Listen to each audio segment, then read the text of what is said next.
Live from the CBS Broadcast Center in Los Angeles, this is CBS 2 News at 11 p.m.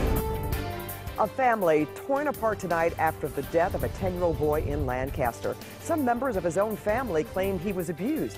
Good evening, everyone. This is CBS 2 News at 11, and CBS 2's Jeff Nguyen is live in Lancaster with the latest on this investigation. Jeff.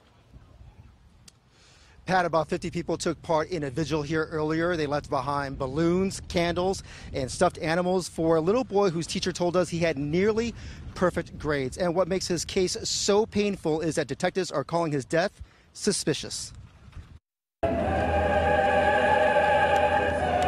he was such a wonderful child, full of life. This evening, a memorial sat outside the Lancaster apartment complex where 10-year-old Anthony Avalos was found with injuries that led to his death. His aunt, Maria Barone, was at the hospital when he was taken off life support. And I touched him one more time and I kissed him and I said my goodbyes. Her sorrow is mixed with anger because the LA County Sheriff's Department is calling his death suspicious. It comes after the boy's mother told detectives and her family his injuries were caused by a fall yesterday. How does a child fall and this happens? Barone believes Anthony's mother and her boyfriend have been abusing her nephew. She says she reported the couple to the county and his last school 3 years ago, but nothing was done. He told us that he would get locked up and he wasn't allowed to use the bathroom. Anytime I needed help, Anthony was always there. Anthony's fourth grade teacher and some of her co-workers were at the vigil. They say he was at the new school for 2 years and they can't say what happened before that. He never confided or confessed anything of the nature, and if you brought it up to him, he always defended his mother. Anthony had been living at the apartment with his mom, her boyfriend, and his 6 brothers and sisters. The kids, ranging in age from 11 months to 12 years old, have been taken from the home while the case is being investigated. Anthony deserves justice, and the rest of my nieces and nephews do not deserve to go back to her. They don't. And we called Anthony's mother earlier, but she hung up on us after we identified ourselves. So far, no one has been arrested in this case, and another vigil is being planned here tomorrow evening at 6 p.m. outside the apartment complex in Lancaster. Pat? All right, thank you. Thank you, Jeff. Well, even Republicans tonight can't come to an agreement on a compromise immigration plan, and the crisis over separated families is growing. CBS 2's Tom Wade is here with the latest developments on that. Yeah, hi there, Pat. The Republicans brought one immigration bill to a vote earlier today, and it failed. Another bill could be voted on as soon as tomorrow. All of this as the First Lady caused quite a stir over a jacket she wore during a trip to the border.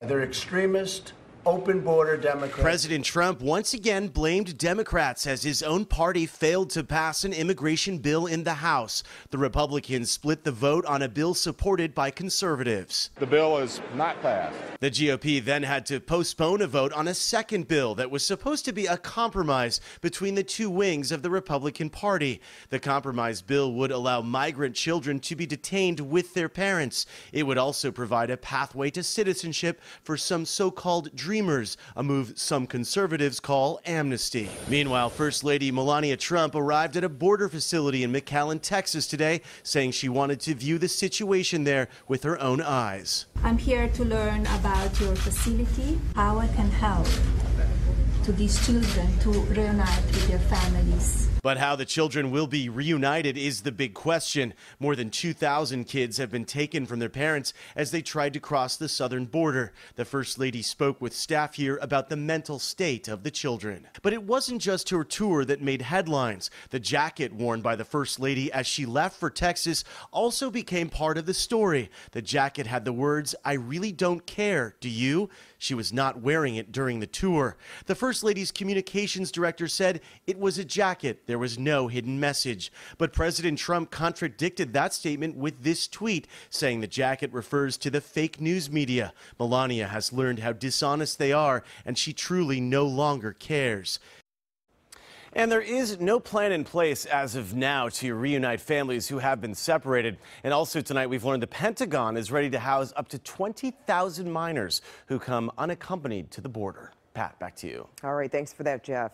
Now, Santa Ana detectives have arrested a suspected child molester, and now they're looking for more possible victims. Police say a 4-year-old girl was sexually assaulted on Father's Day while attending a service at the Oasis Christian Church in Santa Ana. Jose Trinidad Tavares was arrested for that attack. For the past year, he has been working as a handyman and security guard for the church, and he's been living out of his van that was parked on church property. Now, police are on the hunt for a serial bandit in the Santa Clarita Valley. His target? Tip jars. CBS 2's Peter Dowd is live in Newhall with security videos of the bizarre crimes. Peter. Pat, investigators say the thief hit at least 2 businesses, including this Juice It Up. In both cases, he took off in a luxury vehicle, but he was also caught on camera. At this Juice It Up in Newhall, the recent swindle of its tip jar has left a sour taste with employees. It's ridiculous. Matthew Flores says on June 11th, this man entered the business and pretended he wanted to order a smoothie while talking on a cell phone. Security video shows the man waited until the worker turned her back, and then he quickly grabbed the tip jar and took off.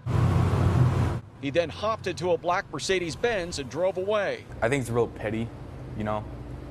You don't want to work for your money. You'd rather just steal tips that we get. But he struck again the very next day, this time at the Bodhi Leaf Coffee Traders in nearby Canyon Country. Wearing the exact same hat and glasses, you could see he again waited for the worker to step away before swiping the tip jar and rushing out with it to his Mercedes. The grand total of loot taken from both businesses? Only $35. What's he going to do with that? Tickle the gas tank with a few drops of gasoline? And even though a tip jar may seem almost too minor to steal, for workers like Flores, they mean so much more. Some people here, they have to take care of the bills, and that tip right there is the extra thing that can get us by, you know? And sheriff's deputies say if the thief is caught, he could be charged with misdemeanor petty theft or commercial burglary. So they're asking anyone with information to give them a call. Pat? All right, thank you, Peter. A vicious scene caught on camera. A woman in Santa Ana tries to stop a thief, but he purposely plowed into her with his car and dragged her down the street. CBS 2's Crystal Cruz is here with more on this disturbing story. Crystal. Hi, Pat. The woman now, she needs skin grafts on one side of her body after this driver mowed her down. And get this, it was all over a diaper bag. Check this out. A woman tried to stop a suspected thief who then ran over her with his SUV and kept on going like nothing happened. I've never seen my family like this before, and my mom's she can't sleep. And she's just being at the hospital as much as she can, and I've been there since Monday, and I haven't left my sister's side. Santa Ana police say 25-year-old wanted parolee Arturo Suarez went into the woman's business several days ago and stole a diaper bag with a wallet and some very pricey items inside. The woman's sister watched as she tried to get the diaper bag back, and then police say Suarez rolled over her. So when he took off down the street, he didn't stop, and by that time she realized he wasn't going to stop. She put her hands out, and then she tried to get out of the way, but he accelerated and he hit her. Another employee, Keith Fujimoto, confronted Suarez without success. And he got nervous and he says, well, no, I don't know what you're talking about, and I got to leave. Now, the wanted parolee Arturo Suarez was arrested and could face attempted murder charges. Pat, back to you. All right, thank you, Crystal.